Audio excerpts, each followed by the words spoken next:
রাতের ল্যাবরেটরি। কলেজের ঘড়িতে তখন রাত প্রায় 12টা। প্র্যাকটিক্যাল প্রজেক্ট জমা দিতে হবে সকালে, তাই রাহুল একাই ল্যাবে বসে কাজ করছিল। বাইরে কুয়াশা নেমেছে, পুরো ক্যাম্পাস নিস্তব্ধ। হঠাৎ জানালার কাঁচে ঠকঠক শব্দ। রাহুল ভেবেছিল বাতাসে ডাল লেগেছে, কিন্তু শব্দটা আবারও হল, আরও জোরে।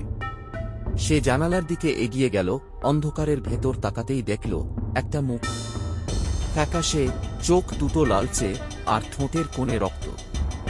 রাহুল ভয়ে পিছিয়ে পড়ল, কিন্তু যখন চোখ মুছে আবার তাকালো, কেউ নেই। মনটা শান্ত করতে সে লাইট অন করে কাজে ফিরল। হঠাৎ লাইটটা দুবার ঝলক দিয়ে নিভে গেল। অন্ধকারে ভেসে এলো এক মেয়ের করুণ কান্নার আওয়াজ, আমার রক্ত ফেরত দে।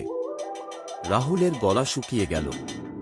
সে দরজার দিকে দৌড়াল, কিন্তু দরজাটা বন্ধ। টেবিলের উপর রাখা বিকারটা নিজে থেকেই গড়িয়ে পড়ল, লাল তরল মাটিতে ছড়িয়ে গেল। হঠাৎ লাইট জ্বলে উঠল, ল্যাবটা একদম ফাঁকা, কিন্তু দেয়ালে লাল রঙে লেখা একটা বাক্য, আমি এখানেই আছি। রাহুলের চিৎকারে গোটা ভবন কেঁপে উঠল, আর পরদিন সকালে ল্যাবে শুধু একটা জ্বলে যাওয়া প্রজেক্ট ফাইল পাওয়া গেল।